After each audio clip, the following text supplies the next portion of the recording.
નમસ્કાર, સ્વાગત છે આપનું કચ્છ ઉદય ટીવી ન્યૂઝમાં। હું છું દીપિકા પાંચાણી। તો બુલેટિનની શરૂઆતમાં એક નજર હેડલાઇન્સ પર। ભચાઉના નંદગામમાંથી તેલ ચોરીનો થયો પર્દાફાશ। ગાંધીનગર સીઆઈડી ક્રાઇમ દ્વારા પડાયો દરોડો। 57.5 લાખના મુદ્દામાલ સાથે 5ની ધરપકડ। ભુજ સેશન્સ કોર્ટનો 34 વર્ષ બાદ ચુકાદો। બોગસ કંપની બનાવનાર આરોપીને 1 વર્ષની સજા। કંડલા ફ્રી ટ્રેડ ઝોનમાં 1982માં બન્યો હતો બનાવ। ગાંધીધામના ધારાસભ્યની વહેતી થઈ ઓડિયો ક્લિપિંગમાં કોંગ્રેસમાં જોડાવાની વાત કરતા ધારાસભ્ય। ખોટી ક્લિપ બનાવીને બદનામ કરવાનું ધારાસભ્યએ જણાવ્યું। અમરનાથની યાત્રા માટે 197 લોકોએ કરાવ્યું ચેકઅપ। ભુજની જીકે હોસ્પિટલમાં થાય છે તબીબી તપાસ। આગામી 29મી જૂનથી અમરનાથ યાત્રાનો થશે પ્રારંભ। અંજારમાંથી ઢોર ભરીને નીકળતી ગાયોનો પીછો કરનાર રબારી યુવાન પર છરી વડે હુમલો કરવામાં આવતા અંજાર શહેરમાં વાતાવરણ તંગ બન્યું હતું। રબારી સમાજના આગેવાનો અને લોકો મોટી સંખ્યામાં અંજાર પોલીસ મથકે ધસી આવ્યા હતા અને સમગ્ર ઘટના અંગે ફરિયાદ નોંધવાની માંગ કરી હતી। ત્યારે પોલીસે વિધિવત ફરિયાદ નોંધી હોવાનું જાણવા મળ્યું હતું। તો સમગ્ર ઘટનાની પ્રાપ્ત વિગતો મુજબ અંજારથી ભચાઉ તરફ મોટા વાહનમાં ઢોર ભરીને લઈ જવાતા હતા। આ ઢોર ભરેલા વાહનની આગળ પાછળ 2 અન્ય કાર પાયલોટિંગ કરતી હતી। તેવામાં રબારી સમાજના યુવાનોએ આ વાહન પર શંકા જતા તેનો પીછો કરવામાં આવ્યો હતો। ઢોર ભરેલા વાહનનો પીછો થતા તે વાહનો ભચાઉના નંદગામથી પરત ફર્યા હતા અને ઢોર ભરેલી ગાડીનું પાયલોટિંગ કરતી એક કારે રબારી યુવાન સાથે ધાકધમકી કરી હતી અને તેનો પીછો કરીને અંજારના ગંગાનાકા પાસે જીવાભાઈ રબારી નામના યુવાનને હાથમાં છરીના ઘા ઝીંકીને જીવલેણ હુમલો કરાયો। આ ઘટનાને પગલે રબારી સમાજ અંજાર પોલીસ મથકે ધસી આવ્યો હતો। સમાજના આગેવાનોએ પોલીસને 307ની કલમ તળે ગુનો નોંધવા દબાણ કર્યું હતું અને વિધિવત એફઆઈઆર નોંધીને તાત્કાલિક આરોપીઓને ઝડપી પાડવામાં આવે તેવી માંગ કરાઈ છે। અંજારના પીઆઈ ગોઢાણીયા સાથે લાંબી બેઠક બાદ સમગ્ર ઘટના મુદ્દે ફરિયાદ નોંધવાની તજવીજ હાથ ધરાઈ હતી। પૂર્વ કચ્છમાં છેલ્લા ઘણા સમયથી તેલ ચોરો સક્રિય થયા હોય તેમ નાની મોટી તેલ ચોરીના બનાવો અવારનવાર ઉજાગર થતા રહે છે। સ્થાનિક પોલીસ તેમજ તેલ ચોરોની મિલીભગતથી તેલ ચોરીના બનાવોમાં નોંધપાત્ર ઉછાળો આવ્યો છે। ત્યારે કંડલા ટેન્ક એસોસિએશન દ્વારા સરહદી બોર્ડર રેન્જના આઈજીપી સહિત ગાંધીનગરમાં ઉચ્ચ કક્ષાએ આવી તેલ ચોરીઓને નેસ્ત નાબૂદ કરવા માટે રજૂઆત કરાઈ હતી। આ રજૂઆતો બાદ સફાળી જાગેલી ગાંધીનગર સીઆઈડી ક્રાઇમની ટુકડી એકાએક કચ્છમાં ધસી આવી છાપો માર્યો હતો।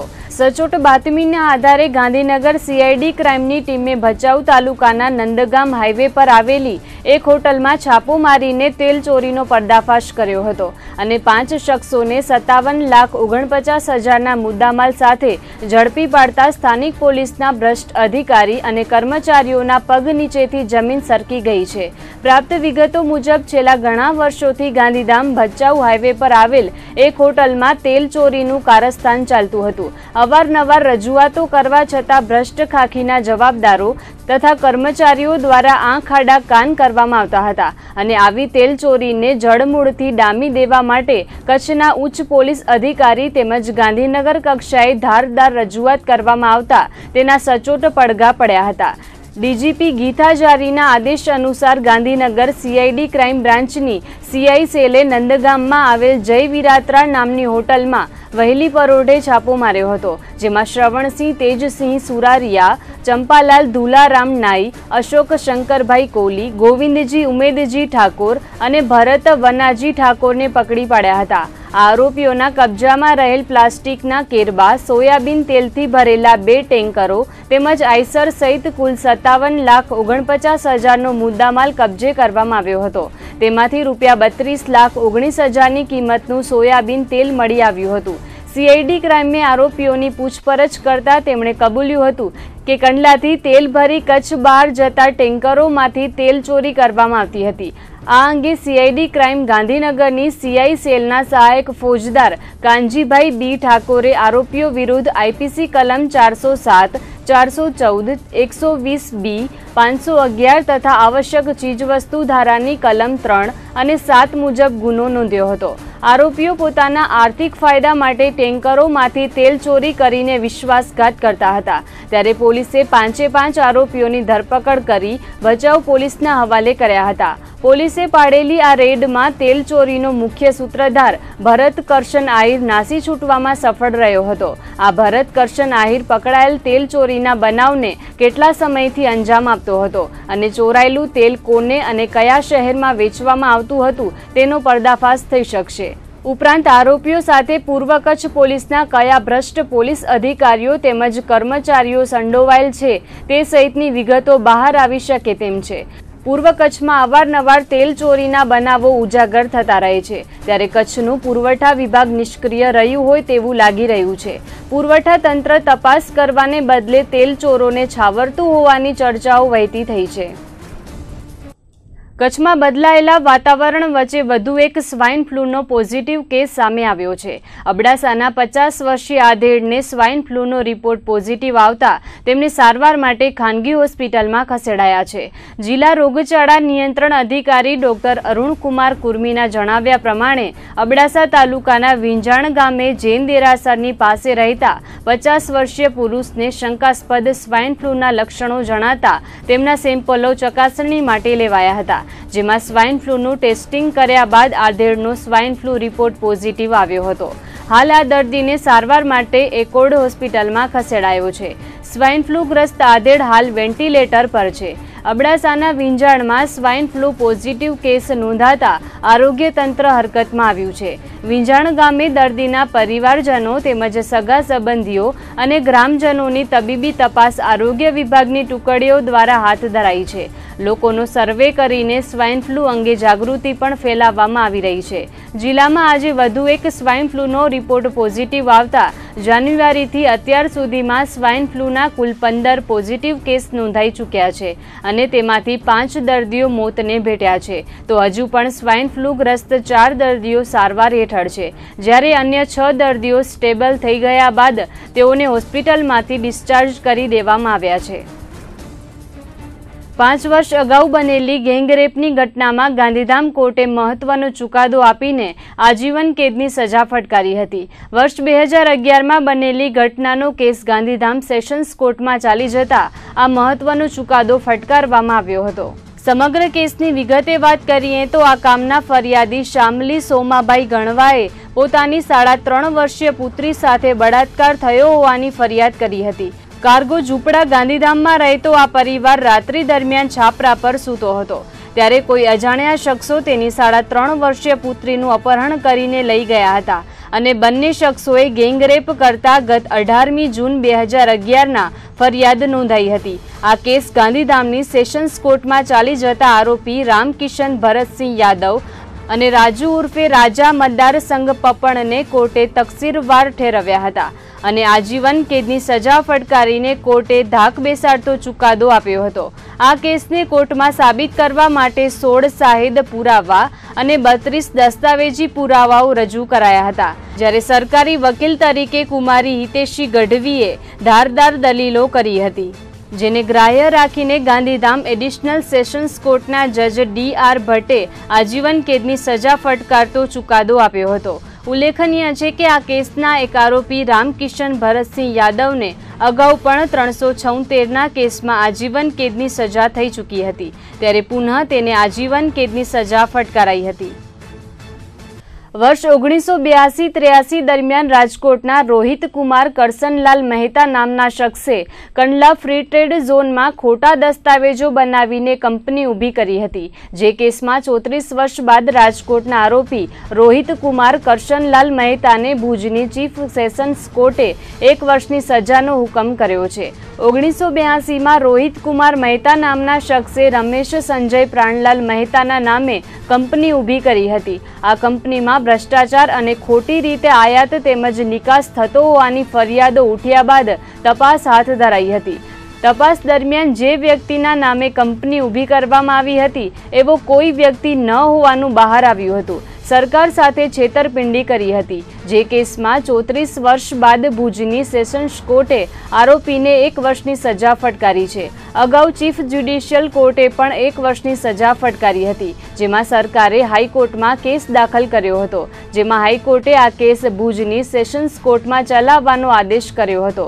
કેસના અંતે આરોપીને 1 વર્ષની સજા ફટકારવામાં આવી હતી। આ કેસમાં આરોપીએ કંડલા ફ્રી ટ્રેડ ઝોનના જોઈન્ટ કમિશનર પનીરવેલ તેમજ સરકારી વકીલ રત્નાકર ધોળકિયા વિરુદ્ધ હાઈકોર્ટમાં પ્રોસિડિંગ કરી હતી અને આ કેસ બાદ કંડલા ફ્રી ટ્રેડ ઝોનમાં આયાતકારો સાથે મળીને ઓફિસરો ભ્રષ્ટાચાર આચરતા હોવાનું સમગ્ર કૌભાંડ બહાર આવ્યું હતું। ગેરકાયદેસર અને બોગસ દસ્તાવેજોના આધારે બનાવેલી કંપનીમાં આરોપી રોહિત કુમાર કરસનલાલ મહેતાને 1 વર્ષની સજા સંભળાવવામાં આવી છે। કંડલા ફ્રી ટ્રેડ ઝોન જે હાલમાં કંડલા સ્પેશિયલ ઇકોનોમિક ઝોન તરીકે ઓળખાય છે, તેના 1982-83ની અંદર ઘણા જ ઇન્સેન્ટિવ્સ આપવામાં આવતા અને તે સમયે એક પૃથ્વી નામ રમેશચંદ્ર પ્રાણલાલ મહેતા કે જે કોઈ અસ્તિત્વ બેનામી માણસ હતું જ નહીં, એ નામે એક રાજકોટના રોહિત કુમાર કૃષ્ણલાલ મહેતા નામના અને રાજકોટના મહેતા અને બાબા ગેસ્ટ હાઉસના આ લોજના પરિવાર સાથે સંકળાયેલ એવા રોહિત કુમાર કૃષ્ણલાલ મહેતા એ તેના નામે લાયસન્સ લીધી અને 263નું સેક્ટર લીધું હતું। તેમાં એણે સરકાર સાથેથી જીપર્સ લઈ અને બોગસ દસ્તાવેજ બનાવી અને વેચી નાખ્યા। આમાં જે પૃથ્વી દસ્તાવેજ થયા તે જાણતો હતો કે આ માણસ છે નહીં, છતાં પોતાની પાસે જે મજૂર તરીકે એક જે કામ કરતો હતો એ માણસને ભાગીદાર તરીકે બનાવી અને એના નામે દસ્તાવેજ એણે કર્યા। એટલે કાવતરાનો 465-468 પૃથ્વી દસ્તાવેજ એના ઉપર કેસ થયો અને એમાં સરકારે 465-468 એમાં નિર્દોષ છોડ્યા। એના સામે અમે અપીલ કરી અને સજા વધારવા માટે અપીલ કરી હતી। એને અહીંયાની ચીફ જ્યુડિશિયલ મેજિસ્ટ્રેટ કોર્ટે 1 વર્ષની સજા કરી હતી, પરંતુ એ હાઈકોર્ટમાં તે વખતે ગયેલ અને હાઈકોર્ટે અહીંયા રિમાન્ડ કરી અને રિમાન્ડ થતાં એ આજે સેશન્સ જજ શ્રી રાવળ સાહેબે એ સજા કાયમ કરી અને ખોટા દસ્તાવેજ બનાવીને એને સરકાર સાથે છેતરપિંડી કરવાનું સાબિત થતું હોવાનું માની અને અપીલ રદ કરી છે અને આરોપીને જેલ હવાલે કરવા હુકમ કર્યો છે। આ કેસનું મહત્ત્વ 1 વર્ષની સજા માટે નથી, પરંતુ સરકાર સાથે છેતરપિંડી કરનાર પાર્ટી જે તે સમયે કંડલા ફ્રી ટ્રેડ ઝોનના જોઈન્ટ કમિશનર તરીકે પનીરવેલ અને સરકારી વકીલ તરીકે મારા સામે પણ એણે હાઈકોર્ટમાં પ્રોસિડિંગ કરવાનું ચૂક્યો હતો અને તે વખતે સદભાગ્યે અશોક ચતુર્વેદી કરી અને આસિસ્ટન્ટ કમિશનર આવ્યા હતા, એણે જહેમત લીધી, એને કારણે આ કેસ થઈ પડ્યો। પણ કંડલા ફ્રી ટ્રેડ ઝોનમાં જે કૌભાંડ થતા હતા એ આયાતકારો સાથે મળી અને જે ઓફિસરો કરતા હતા એ આમાં આખું બહાર આવ્યું। એટલે આ વર્ષોથી જે સજા ટાળતો હતો 1983થી એને પહેલી વખત આજે કોર્ટમાં એને જ્યુડિશિયલ હવાલતમાં લેવામાં આવ્યું। એટલે આ બતાવે છે કે ન્યાયની સર્વોપરિતા છે। ભુજ અને ગાંધીધામ બી ડિવિઝન પોલીસે ગંજીપા ચીપીને જુગાર રમતા ખેલીઓને ઝડપી પાડીને સલાખો પાછળ ધકેલ્યા હતા। હજુ શ્રાવણ મહિનાને વાર છે, તે પૂર્વે જ જુગારીઓ પડમાં આવી ગયા છે, ત્યારે પૂર્વ અને પશ્ચિમ કચ્છમાં 10 ખેલીઓ 3 પતિનો જુગાર રમતા પોલીસના હાથે ઝડપાયા હતા। ભુજ બી ડિવિઝન પોલીસે માધાપરમાં રેડ પાડીને 4 ખેલીઓને 18,400ની રોકડ રકમ તેમજ મુદ્દામાલ સાથે ઝડપી પાડ્યા હતા। માધાપરની ડોલ્ફિન હોટલ સામે આવેલ ભાદરકા સોસાયટીમાં માધાપરના ભાવેશ દિનુભાઈ પટણી, નારણ લખુભાઈ આહિર તેમજ ભુજના ઇકબાલ ઉર્ફે જુસબ અલી મામદ પિંજારા અને ગોવિંદ ઉર્ફે કારો રમેશ તડપડાને પોલીસે ઝડપી પાડ્યા હતા। તો આ તરફ ગાંધીધામ બી ડિવિઝન પોલીસે શહેરની સથવારા કોલોનીમાં દરોડો પાડ્યો હતો, જ્યાંથી પોલીસે 6 આરોપીઓને ₹10,000ની રોકડ રકમ તેમજ અન્ય મુદ્દામાલ સાથે ઝડપી પાડ્યા હતા। બંને કિસ્સાઓમાં પોલીસે જુગારધારાની કલમ તળે ગુનો નોંધીને આગળની કાર્યવાહી હાથ ધરી છે। મુન્દ્રા તાલુકાના વડાલા ગામે આવેલી કંપનીમાં ધાડપાડુઓ ત્રાટક્યા હતા. સિક્યુરિટી ગાર્ડ પર હુમલો કરીને લૂંટ ચલાવતા કાયદાના રક્ષકોમાં દોડધામ મચી ગઈ હતી. ગંભીર રીતે ઘવાયેલા સિક્યુરિટી ગાર્ડને તાત્કાલિક સારવાર હેઠળ ખસેડવામાં આવ્યો હતો, તો 7 ધાડપાડુઓમાંથી 6 શખ્સોને પોલીસે રાઉન્ડ અપ કરી લીધા હોવાનું જાણવા મળ્યું હતું. ગત 11મી જૂનની રાત્રે 12 વાગ્યાના અરસામાં આ ઘટના બની હતી. વડાલામાં આવેલ નીલકંઠ કંપનીના સિક્યુરિટી ગાર્ડ તરીકે ફરજ બજાવતા હતા, ત્યારે અજાણ્યા 7 શખ્સો ધાડ પાડવાના ઈરાદે પ્રાણઘાતક હથિયારો વડે હુમલો કર્યો હતો. સિક્યુરિટી ગાર્ડ પ્રતિકારક કરતા ઉશ્કેરાઈ ગયેલા શખ્સોએ સિક્યુરિટી ગાર્ડ અમર બહાદુરસિંહ પર માથા તેમજ પીઠના ભાગે છરીના ઘા ઝીંકીને હત્યા નિપજાવવાનો પ્રયાસ કર્યો હતો, તો સિક્યુરિટી ગાર્ડના ખિસ્સામાં રહેલ નોકિયા કંપનીનો મોબાઈલ તથા 2500 રૂપિયા રોકડા તેમજ અન્ય સિક્યુરિટી ગાર્ડ તેજુસિંહ પાસેથી સેમસંગ કંપનીનો મોબાઈલની લૂંટ ચલાવી હતી. ગંભીર રીતે ઘવાયેલા સિક્યુરિટી ગાર્ડને હોસ્પિટલમાં સારવાર માટે ખસેડવામાં આવ્યો હતો. આરોપીઓ વિરુદ્ધ મુન્દ્રા પોલીસ મથકે વિવિધ કલમો હેઠળ ગુનો નોંધીને આરોપીઓને ઝડપી પાડવાના ચક્રો ગતિમાન કર્યા હતા. દરમિયાન પોલીસે 6 શખ્સોને ઝડપી પાડવામાં સફળતા મેળવી હતી, જ્યારે હજુ એક શખ્સને ઝડપી પાડવા પોલીસે તપાસ હાથ ધરી છે. ગાંધીધામના ધારાસભ્ય રમેશ મહેશ્વરીના વોઇસમાં એક ઓડિયો ક્લિપ સોશિયલ મીડિયામાં વાયરલ થતા રાજકીય ગરમાવો જોવા મળી રહ્યો છે. 14 સેકન્ડની વહેતી થયેલી આ ઓડિયો ક્લિપમાં એવી વાત કરવામાં આવી છે કે ભાજપના 15 જેટલા ધારાસભ્યો તેમજ 150થી વધુ કાર્યકરો અને 20 જેટલા સામાજિક અગ્રણીઓ કોંગ્રેસમાં જોડાઈ રહ્યા છે, જેમાંથી 2 ધારાસભ્યો કચ્છના પણ છે. આ પ્રકારની ઓડિયો ક્લિપ સોશિયલ મીડિયામાં વહેતી થતા અનેક તર્ક વિતર્કો વહેતા થયા છે. આ ક્લિપ અંગે ગાંધીધામના ધારાસભ્ય રમેશ મહેશ્વરીએ જણાવ્યું હતું કે આ ક્લિપ સદંતર ખોટી છે. તેમણે આવી કોઈ જ વાત કરી નથી. તેમના અવાજમાં આ ક્લિપ બનાવીને સોશિયલ મીડિયામાં વહેતી કરાઈ છે. ચૂંટણીનું વર્ષ છે ત્યારે તેમને બદનામ કરવા માટે આ એક ષડયંત્ર હોવાનું તેમણે ઉમેર્યું હતું. સાથે જ આ ક્લિપ બાબતે તેમના દ્વારા અંગત રીતે તપાસ ચલાવવામાં આવી રહી છે. જાહેર જીવનમાં રહેતા શ્રેષ્ઠીઓ પર આ રીતના આક્ષેપો અવારનવાર થતા હોય છે, અથવા તો તેમના અવાજમાં કોઈ પણ પ્રકારની કોમેન્ટ પાસ કરીને લોકોને ગેરમાર્ગે દોરવામાં આવે છે. ત્યારે આ ક્લિપ દ્વારા લોકોને ગેરમાર્ગે દોરવાનો પ્રયાસ કરાયો હોવાનું તેમણે ઉમેર્યું હતું. સાથે જ રમેશ મહેશ્વરીએ લોકોને એવી અપીલ કરી હતી કે આ પ્રકારની ક્લિપ સદંતર ખોટી છે અને તેની યોગ્ય તપાસ થશે તેવું તેમણે અંતમાં ઉમેર્યું હતું. એટલે મને પણ ગઈકાલે મેસેજ મળ્યા છે અને ઓડિયો ક્લિપ જોઈ છે, પણ આમાં કંઈક કોઈ પણ વિરોધીઓનો મોટો ષડયંત્ર છે, એની તપાસ ચાલી રહી છે. તપાસ કરતાં જે પણ નીકળશે એના ઉપર કાયદેસરની કાર્યવાહી કરવામાં આવશે. જ્યાં સુધી નક્કર મને પુરાવા નહીં મળે, જ્યાં સુધી જે ગુનેગાર હશે કે જેણે આવું કૃત્ય કર્યું હશે એ પૂરેપૂરી તપાસ કર્યા પછી જ, કારણ કે ઘણીવાર કોઈ નજીકનો પણ કોઈ માણસ હોય અને આવું કર્યું હોય તો પછી આપણે કાંઈ ન કરી શકીએ એવું હોય છે. પણ તો આપણે એ રીતે આખું મારી પણ અંદરથી તપાસ ચાલુ છે. આવી રીતે મેચિંગ કરીને ખોટા અવાજોનું ઓલો કરીને જે કૃત્ય કર્યું છે એ બનાવ પણ ગંભીર છે ને આવા બનાવોથી હું તો ઠીક છે બધા લોકો ચેતે. આ જાહેર જીવનની અંદર આ ચૂંટણીનો વર્ષ છે, નવા નવા ઘણા જ કૃત્યો થવાના છે, એનાથી બધા ચેતતા રહે એવી હું માનું છું. બર્ફાની બાબા અમરનાથની યાત્રા આગામી 29 જૂનથી શરૂ થઈ રહી છે, ત્યારે અમરનાથની યાત્રાને લઈને દેશભરના ભાવિકોમાં અનેરી ઉત્સુકતા દેખાઈ રહી છે. જેમાં કચ્છ જિલ્લામાંથી પણ અમરનાથની યાત્રાએ જવા માટે ભાવિકો દ્વારા તબીબી તપાસ કરાવવામાં આવી રહી છે. ભુજની જીકે જનરલ હોસ્પિટલમાં અમરનાથની યાત્રામાં જવા માટેનું મેડિકલ ચેકઅપ કરવામાં આવે છે. દર વર્ષે બાબા અમરનાથની યાત્રા શરૂ થવાની સાથે જ લાખો શ્રદ્ધાળુઓ બર્ફાની બાબાના દર્શનાર્થે ઉમટી પડે છે, પરંતુ અમરનાથની યાત્રામાં પહાડી બર્ફીલા વાતાવરણને કારણે ખાસ સાવધાની રાખવી અનિવાર્ય છે. એક બાજુ ઊંચા બર્ફના પહાડ અને બીજી તરફ ખાઈની વચ્ચેથી પસાર થવું પડે છે. અમરનાથનું બર્ફીલું શિવલિંગ ઉચ્ચ સ્તરે હોવાથી પૂરતા પ્રમાણમાં ઓક્સિજન પણ મળતું નથી, તેથી આ યાત્રામાં જવા પૂર્વે મેડિકલ તપાસ કરાવવી ફરજિયાત છે। ત્યારે ભુજની જીકે જનરલ હોસ્પિટલમાં ગત માર્ચ માસથી અમરનાથની યાત્રા માટેનું મેડિકલ ચેકઅપ શરૂ થઈ ગયું છે। ચાલુ વર્ષે અમરનાથની યાત્રામાં જવા માટે અત્યાર સુધી 197 ભાવિકોએ પોતાની તબીબી ચકાસણી કરાવી છે। અમરનાથની યાત્રામાં જવા માટે જિલ્લા હોસ્પિટલના સિવિલ સર્જનનો મેડિકલ રિપોર્ટ અનિવાર્ય છે। ત્યારે જીકે જનરલ હોસ્પિટલના સિવિલ સર્જન ડોક્ટર જીજ્ઞાબેન દવેએ જણાવ્યું હતું કે અહીં અમરનાથની યાત્રા માટેનું તબીબી પરીક્ષણ શરૂ થઈ ગયું છે, જે આગામી ઓગસ્ટ સુધી ચાલશે।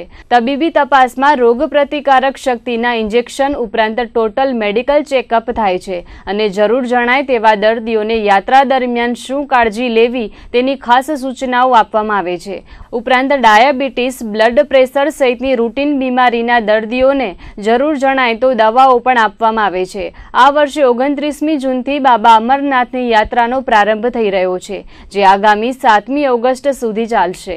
અમરનાથની યાત્રામાં 13 વર્ષથી નાના બાળકો અને 75 વર્ષથી ઉપરના વયોવૃદ્ધ લોકોને જવાની મનાઈ છે। દર વર્ષે અમરનાથની યાત્રામાં દેશભરમાંથી લાખો ભાવિકો ઉમટે છે, તો કચ્છમાંથી પ્રતિવર્ષ સરેરાશ 300 થી 350 જેટલા ભાવિકો અમરનાથ બાબાની યાત્રા કરે છે। આ દરેકનું મેડિકલ ચેકઅપ જીકે હોસ્પિટલમાં થતું જ હોય છે, સાથે જ તેમનું રજિસ્ટર મેન્ટેન પણ કરાય છે, કેમ કે અમરનાથની યાત્રા દરમિયાન અવારનવાર હિમસ્ખલન, તુફાનો કે આતંકી હુમલાઓ જેવી ઘટનાઓ બની જાય છે। ત્યારે યાત્રીઓનો સંપૂર્ણ સંપર્ક આરોગ્ય વિભાગ અને જિલ્લાનું પ્રશાસન પોતાની પાસે રાખે છે। ત્યારે આ વર્ષે અત્યાર સુધી 197 ભાવિકોએ અમરનાથની યાત્રા માટે પોતાનું રજીસ્ટ્રેશન કરાવીને મેડિકલ તપાસ કરાવી છે। ગુજરાત સરકાર દ્વારા ઇન્ડસ્ટ્રી એન્ડ માઇનિંગ ડિપાર્ટમેન્ટના લીઝ ઓક્શન પદ્ધતિના વિરોધ સામે કચ્છ બેન્ટોનાઇટ એસોસિએશન દ્વારા કલેક્ટરને આવેદનપત્ર પાઠવીને રજૂઆત કરાઈ હતી। સરકારના ઓક્શન પદ્ધતિના નિર્ણયથી લીઝ ધારકો તેમજ ફેક્ટરી ધારકોને મોટી નુકસાની થવાની ભીતિ વ્યક્ત કરાઈ છે। સરકારના ઇન્ડસ્ટ્રી એન્ડ માઇનિંગ ડિપાર્ટમેન્ટ દ્વારા લીઝ ઓક્શન પદ્ધતિ અમલી મુકાઈ છે, ત્યારે તેના વિરોધમાં કચ્છ બેન્ટોનાઇટ એસોસિએશન દ્વારા વિવિધ 8 મુદ્દે રજૂઆત કરાઈ હતી। આ પદ્ધતિને કારણે નાના ખાણિયાઓ બેરોજગાર થઈ જવાની દહેશત વ્યક્ત કરાઈ હતી। ઓક્શનથી અપાતો વિસ્તાર ટેકનિકલ રીતે મોટો વિસ્તાર હોવો જોઈએ, પરંતુ બેન્ટોનાઇટ નાના પોકેટમાં મળી આવે છે। છેલ્લા 5 વર્ષથી આ પદ્ધતિ વિચારણા હેઠળ હતી અને ડિપાર્ટમેન્ટ દ્વારા ખૂબ જ ઓછી લીઝો મંજૂર થઈ છે। છેલ્લા 5 વર્ષથી લગભગ અનેક વખતે બેન્ટોનાઇટનો બ્લોક પાડીને ઓક્શન માટેના પ્રયાસો થાય છે, જે સદંતર નિષ્ફળ રહ્યા છે। ત્યારે તેના વિરોધમાં આજે કચ્છ બેન્ટોનાઇટ એસોસિએશન દ્વારા ઉગ્ર રજૂઆત કરવામાં આવી હતી। આજ રોજ અમે કચ્છ બેન્ટોનાઇટ એસોસિએશન વતીથી કલેક્ટર સાહેબશ્રીને અને આપ દ્વારા સરકારશ્રીને એક આવેદન આપવા આવ્યા છીએ કે જે જીવાદોરી સમાન જે લઘુ ઉદ્યોગ ચાલી રહ્યો છે એના ઉપર સરકારશ્રીએ નવો એક GR બહાર પાડી અને મંદીના અજગરે જ્યાં ભરડો લીધો છે એની વચ્ચે અમારો જે રોજીરોટી છીનવવાનો જે પ્રયાસ થઈ રહ્યો છે એના વિરોધમાં અમે બધાએ સખત શબ્દોમાં વખોડીએ છીએ અને આ GR તાત્કાલિક અને ત્વરિત પાછો લઈ લેવામાં આવે। કારણ કે અત્યારે મંદીની વચ્ચે આમ લોકો કચ્છની જીવાદોરી સમાન જે પશુપાલન હતું એ પૂરું થઈ ગયું, કારણ કે વરસાદ થતો નથી। એના પછી બીજો ઉદ્યોગ ટ્રાન્સપોર્ટ ઉદ્યોગ હતો એ પણ પડી ભાંગ્યો છે। હવે ત્રીજો જે લઘુ ઉદ્યોગ છે મધ્ય કચ્છ અને પશ્ચિમ કચ્છમાં જે નાના ગામડાઓની અંદર જે આજની તારીખમાં ST બસ જતી નથી, ત્યાં આગળ જે નાના ખાણ ખનીજ ડિપાર્ટમેન્ટની જે ખાણો મેળવી, લીઝ મેળવી અને જે ધંધા રોજગાર કરે છે, જે લોકો કચ્છમાંથી હિજરત કરીને ગયા હતા એ પાછા આવીને ધંધો રોજગાર અત્યારે મેળવી રહ્યા છે। તો આ જે શોષિતો અને નાના માણસોની જે સરકાર છે જે આશરો આપી રહી છે એને અમે આજે અહીંયા બુલંદ અવાજમાં કહીએ છીએ કે આ જે નિર્ણય લીધો છે, જે તમે ઓક્શન પદ્ધતિ લાવ્યા છો, જે સદંતર અમારા ધંધાર્થીઓની વિરુદ્ધ છે અને એમાં આમ લોકો અને નાના જે ધંધાર્થીઓ છે, જે મજદૂર માણસો છે, એમનું આમાં શોષણ થશે। એટલા માટે આ ઓક્શન પદ્ધતિ તાત્કાલિક અને ત્વરિત ધોરણે પાછી લઈ લેવી જોઈએ અને સરકારશ્રીએ આનો ફેરવિચારણ કરવો જોઈએ। કેન્દ્રની ભાજપ સરકારે 3 વર્ષ પૂર્ણ કરતા આ 3 વર્ષ દરમિયાન સરકારે કરેલી કામગીરીનો પૂરજોશમાં પ્રચાર કરાઈ રહ્યો છે, જે અંતર્ગત આજે કચ્છ જિલ્લા ભાજપ દ્વારા સિટી બસ સ્ટેશન પાસેથી મોદી ફેસ્ટ રથને પ્રસ્થાન કરાવવામાં આવ્યું હતું। કેન્દ્રમાં ભાજપ સરકારનું શાસન આવ્યા બાદ વડાપ્રધાન નરેન્દ્ર મોદીના નેતૃત્વમાં વીતેલા 3 વર્ષ દરમિયાન થયેલા વિકાસ કાર્યોના પ્રચાર માટે તેમજ સરકારની વિવિધ યોજનાઓ છેવાડાના લોકો સુધી પહોંચે તે માટે ખાતે મોદી ફેસ્ટ રથનું આયોજન કરાયું છે. ભુજના સિટી બસ સ્ટેશન પાસેથી પૂર્વ રાજ્યમંત્રી તારાચંદભાઈ છેડા, ગાંધીધામના ધારાસભ્ય રમેશ મહેશ્વરી, ગોપાલક નિગમના અરજણભાઈ રબારી, જિલ્લા પંચાયતના અધ્યક્ષા કૌશલ્યાબેન માધાપરિયા, જિલ્લા ભાજપ મહામંત્રી વલમજીભાઈ હુંબલ, નર્મદા નિગમના ડાયરેક્ટર મુકેશભાઈ ઝવેરીના હસ્તે લીલી ઝંડી આપીને મોદી ફેસ્ટ રથનું પ્રસ્થાન કરાવાયું હતું. આયોજન થકી છેલ્લા 3 વર્ષમાં કેન્દ્ર સરકારની ઉપલબ્ધિઓ જેવી કે make in India, skill India, Ujjwala યોજના, નારી સશક્તિકરણ, જનધન યોજના, નોટબંધીનો અસરકારક નિર્ણય, સર્જિકલ સ્ટ્રાઇક સહિત સુરક્ષા માળખાના મજબૂતીકરણ જેવી વિવિધ ઉપલબ્ધિઓ લોકો સમક્ષ મૂકવામાં આવશે. કેન્દ્ર સરકારે લીધેલા અસરકારક નિર્ણયો થકી દેશને અને લોકોને થયેલા લાભ વિશે સમજણ અપાશે. વૈશ્વિક સ્તરે ભારતને મળેલી નામના સહિત વિવિધ પાસાઓ પ્રજાજનો સુધી મૂકવામાં આવશે. આજે ભુજથી પ્રસ્થાન થયેલી આ યાત્રા અંજાર, ગાંધીધામ, મુન્દ્રા, માંડવી સહિત વિવિધ વિસ્તારોમાં ફરીને પ્રચાર કરશે. તેમજ સરકારી યોજનાઓની માહિતી લોકો સુધી પહોંચાડીને તેઓ લાભ મેળવી પોતાનું જીવન ધોરણ ઊંચું લાવે તેવી અપીલ કરાશે. ત્યારે આજે ભુજથી પ્રસ્થાન થયેલી યાત્રામાં મોટી સંખ્યામાં ભાજપના નેતાઓ અને કાર્યકરો ઉપસ્થિત રહ્યા હતા. આ દેશના શાસન ઉપર ભારતીય જનતા પાર્ટી સંપૂર્ણ બહુમતી સાથે સત્તાના સૂત્રો પ્રાપ્ત કર્યા. માનનીય નરેન્દ્રભાઈ મોદીના નેતૃત્વ હેઠળ સમગ્ર ગુજરાત નહીં પણ સમગ્ર ભારત વર્ષમાં છેલ્લે 3.5 વર્ષમાં ગરીબોના ઉત્થાન માટેના જે કાર્યક્રમો થયા, નાનામાં નાના માણસ સુધી અંત્યોદય, જે પંડિત દીનદયાળ ઉપાધ્યાયની કલ્પના હતી, એ કલ્પના સાકાર કરવા માટેના જે પ્રયાસો થયા, એ પ્રયાસો જનજનના મન સુધી પહોંચાડવા માટે આજે આ રથનું અહીંયાથી અમે પ્રસ્થાન કરી રહ્યા છીએ. 16 તારીખ સુધી આ રથ ગામડે ગામડે ફરશે અને કેન્દ્ર સરકાર દ્વારા થયેલા વિકાસના કામો, ગરીબ લોકોને ઊભા કરવા માટેના કાર્યો, જનધન જેવી યોજના, ગેસ વિતરણ જેવી યોજના અને નાનામાં નાના માનવી સુધી પહોંચવા માટેનો જે ઈમાનદારીપૂર્વકનો પ્રયાસ આ દેશના વડાપ્રધાને કર્યો છે, એની વાત લોકોના મન સુધી પહોંચે અને હજી ક્યાં શું ખૂટે છે એની પર જાણકારી આ યાત્રા દરમિયાન મળે, એના માટેનો એક વિનમ્ર પ્રયાસ કેન્દ્ર દ્વારા કરવામાં આવ્યો છે. મને વિશ્વાસ અને ખાતરી છે કે ભારતીય જનતા પાર્ટીની ટીમ, એના કાર્યકર્તાઓ આ વાત છેવાડાના માનવી સુધી પહોંચાડશે અને લોકોની જે સુખાકારીની યોજનાઓ છે એ યોજનાઓ છેવાડાના માનવી સુધી પહોંચે એ માટેનો આ પ્રયાસ સંપૂર્ણ સફળ થશે. તાજેતરમાં તાલુકા પંચાયતની 27 બેઠકો પર યોજાયેલી પેટા ચૂંટણીમાં ગ્રામીણ જનતાએ ભાજપ પર વિશ્વાસ મૂકતા સમગ્ર ગુજરાતમાં ભાજપે વિજયોત્સવ મનાવ્યો હતો. જે અંતર્ગત જિલ્લા મથક ભુજ ખાતે પણ ભાજપની થયેલી શાનદાર જીત બદલ ફટાકડા ફોડીને વિજયોત્સવ મનાવવામાં આવ્યો હતો. તાજેતરમાં જ ગુજરાતની તાલુકા પંચાયતોની 27 બેઠકો પર પેટા ચૂંટણી યોજાઈ હતી, જેમાંથી 17 બેઠકો ભાજપે હાંસલ કરતા વિજયોત્સવ મનાવવામાં આવ્યો હતો. આ પ્રસંગે માંડવી મુન્દ્રાના ધારાસભ્ય તારાચંદ છેડાએ જણાવ્યું હતું કે ગ્રામીણ જનતાએ પુનઃ ભારતીય જનતા પાર્ટી પર વિશ્વાસ મૂક્યો છે અને તાલુકા પંચાયતોની બેઠક પર કમળ ખીલ્યું છે. તેવી જ રીતે આગામી વિધાનસભાની ચૂંટણીમાં પણ 150+ બેઠકો મેળવીને ભાજપ વિજય મેળવીને ગુજરાતમાં ફરી ભગવો લહેરાવશે. ગુજરાત રાજ્યમાં આજે જે તાલુકા પંચાયતની પેટા ચૂંટણીઓ થઈ, એ 27 પેટા ચૂંટણીઓમાંથી 17 જેટલી સીટોમાં વિજય પ્રાપ્ત કરી અને ગ્રામીણ વિસ્તારમાં પણ પોતાનો દબદબો કાયમ રાખ્યો છે. અનેક અપપ્રચાર હોવા છતાં પણ જે રીતે સૌનો સાથ અને સૌનો વિકાસ ના મંત્ર સાથે લોકો સાથે રહ્યા છે, વિધાનસભાની ચૂંટણીમાં પણ ભારતીય જનતા પાર્ટી 150+નો જે આંકડો છે એ પ્રાપ્ત કરશે, એમાં કોઈ શંકાને સ્થાન નથી. કચ્છમાં મોસમનો પ્રથમ વરસાદ થઈ ગયો છે. જો કે ચોમાસું હજુ વિધિવત હવે શરૂ થશે. આ વર્ષે વરસાદ આગોતરો છે, ત્યારે વહીવટી તંત્રો પણ ચોમાસાની સિઝનને ધ્યાને લઈને સજ્જ થઈ ગયા છે, જેના ભાગરૂપે આજે જિલ્લા પંચાયત ખાતે પ્રી મોન્સૂન અંતર્ગત મહત્વની બેઠક મળી હતી. પ્રી મોન્સૂનની કામગીરી સંદર્ભે મળેલી મહત્વની બેઠકમાં તમામ પાસાઓને ધ્યાને રાખીને ચર્ચાઓ કરવામાં આવી હતી. વરસાદની સિઝનમાં જો વધુ પડતો વરસાદ થાય અને પૂર જેવી સ્થિતિ નિર્માણ પામે તો અધિકારિક લેવલ પર કઈ રીતે કામગીરી કરવી તેની સમજ દરેક તાલુકાના ટીડીઓ તેમજ જિલ્લા પંચાયતની તમામ શાખાના અધ્યક્ષોને અપાઈ હતી, જેમાં ખાસ તો વધુ પડતા વરસાદ બાદ શું કામગીરી હાથ ધરવી તેના પર પ્રકાશ પાડવામાં આવ્યો હતો. વરસાદને કારણે જો લોકોના સ્થળાંતરની જરૂર જણાય તો શિક્ષણ વિભાગ દ્વારા પ્રાથમિક શાળાઓ સજ્જ રાખવામાં આવે, જેથી લોકોને સુરક્ષિત સ્થળે ખસેડવામાં સરળતા રહે. નાની સિંચાઈના ડેમોની સ્થિતિ અંગે બાંધકામ શાખાને એલર્ટ રહેવા જણાવાયું હતું.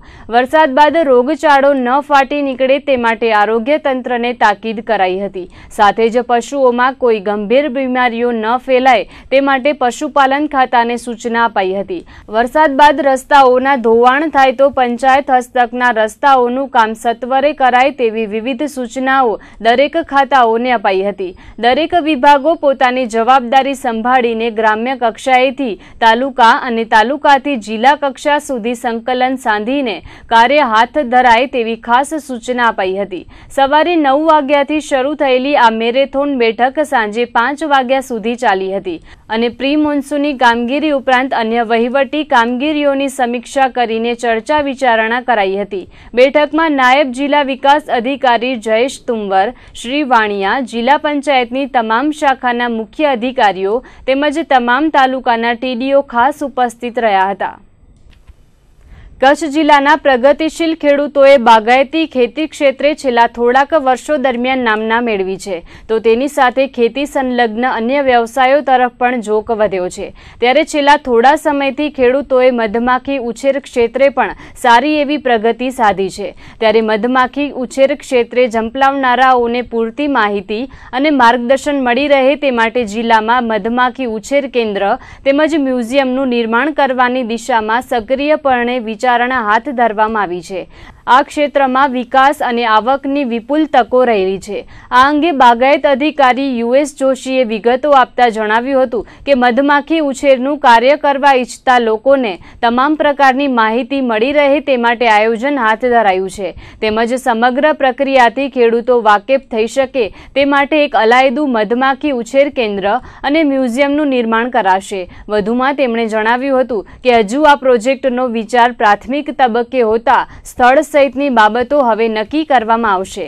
તાજેતરમાં જ 8 દિવસીય સેમિનારનું આયોજન કરાયું હતું, જેમાં નિર્ણય લેવામાં આવ્યો હોવાનું જાણવા મળી રહ્યું છે. હાલ કચ્છમાં અમુક જ ખેડૂતો મધમાખી ઉછેર સાથે સંકળાયેલા છે, ત્યારે આગામી સમયમાં કચ્છના ખેડૂતો મધમાખી ઉછેરના ક્ષેત્ર સાથે સંકળાય તેવું આયોજન ઘડાઈ રહ્યું છે. ભર ઉનાળે કચ્છના અનેક વિસ્તારોમાં પાણીની તંગી ઉપસ્થિત થઈ છે, તેમાંથી શહેરો પણ બાકાત રહ્યા નથી. ભુજમાં પાણી સમસ્યાને કારણે અનેક વખત વિપક્ષે હલ્લાબોલ કર્યા છે, તો બીજી તરફ બંદરીય શહેર માંડવીના અનેક નગરો પાણીની સમસ્યામાં સપડાયા છે. ત્યારે સુધરાઈની બેદરકારીને કારણે આઝાદ ચોક વિસ્તારમાં હજારો લીટર પાણીનો વેડફાટ કરવામાં આવ્યો હતો. ઉપરવાળા વિસ્તારોમાં પાણી પહોંચતું ન હોવાથી સુધરાઈ દ્વારા રિપેરિંગ કામ હાથ ધરાયું હતું, પરંતુ આ રિપેરિંગ કામ દરમિયાન પીવાનું શુદ્ધ પાણીનો વેડફાટ થતાં શહેરીજનોમાં નારાજગી વ્યાપી ગઈ હતી. લાઇનમાં કચરો આવી ગયો હોવાને કારણે પાણીની લાઇન શરૂ રાખી દેવામાં આવી હતી, જેના કારણે હજારો લીટર પાણીનો બગાડ થયો હતો, તો પાણીની લાઇનમાંથી કચરો પણ નીકળ્યો ન હતો. એક તરફ લોકો પાણી માટે તરસી રહ્યા છે, ત્યારે બીજી તરફ માંડવી સુધરાઈની બેદરકારીને કારણે હજારો લીટર પાણીનો બગાડ થયો હતો. તાજેતરમાં ભુજ શહેરમાં રક્તની ભારે તંગી ઊભી થઈ હતી, જેના કારણે દર્દીઓને હાલાકીનો સામનો કરવો પડ્યો હતો. ત્યારે ભવિષ્યમાં આવી કટોકટી ન સર્જાય તે માટે ભુજ લોહાણા મહાજન અને રઘુનાથજી મંદિર જીર્ણોદ્ધાર સમિતિ દ્વારા રવિવારે મેગા રક્તદાન કેમ્પનું આયોજન કરવામાં આવ્યું હતું, જેમાં આર્મીના 20 જવાનોએ પણ રક્તદાન કર્યું હતું. કેમ્પ દરમિયાન અંદાજિત 251 બોટલ રક્ત એકત્રિત કરવાનો લક્ષ્યાંક રાખવામાં આવ્યો હતો, પરંતુ કેમ્પ કેમ્પના અંતે 300થી વધુ બોટલ રક્ત એકત્રિત થયું હતું. આ પ્રસંગે કિરણ ગણાત્રા, નવીન આયા, સતીશ શેઠિયા, અવનીશ ઠક્કર, કમલ કારિયા, મિત પૂજારા, હરીશ તન્ના, હરીશ પૂજારા, નિશાંત ઠક્કર, નરેશ સોમૈયા, મયંક રૂપારેલ, ઘનશ્યામ ઠક્કર, દીપક ઠક્કર, ભૌમિક વછરાજાની, હર્ષદ ઠક્કર સહિતના ઉપસ્થિત રહ્યા હતા. આ ભુજ લોહાણા મહાજન તથા રઘુનાથજી જીર્ણોદ્ધાર સમિતિ મારફતે આયોજન કરવામાં આવ્યું સંયુક્ત રીતે. અગાઉ ન્યૂઝપેપરમાં આવેલું હતું કે લોહીની અછત છે અને એ અછતને પહોંચી વળવા માટે અમારા બધા યુવાનોએ હાકલ પાડી કે આપણે આવું મેગા ડોનેશનનો કેમ્પ કરીએ. એટલે આજે આ આયોજન કરેલ છે. અમારી ગણતરી છે કે 250થી 300 સીસી લોહી એકત્ર થશે અને ઉપયોગી આવશે સમાજ કાર્યમાં. તો આ હતા આજના કચ્છ ઉદય ટીવી ન્યૂઝ. ફરીથી મળીશું આવતીકાલે. ત્યાં સુધી અમને રજા આપશો. નમસ્કાર.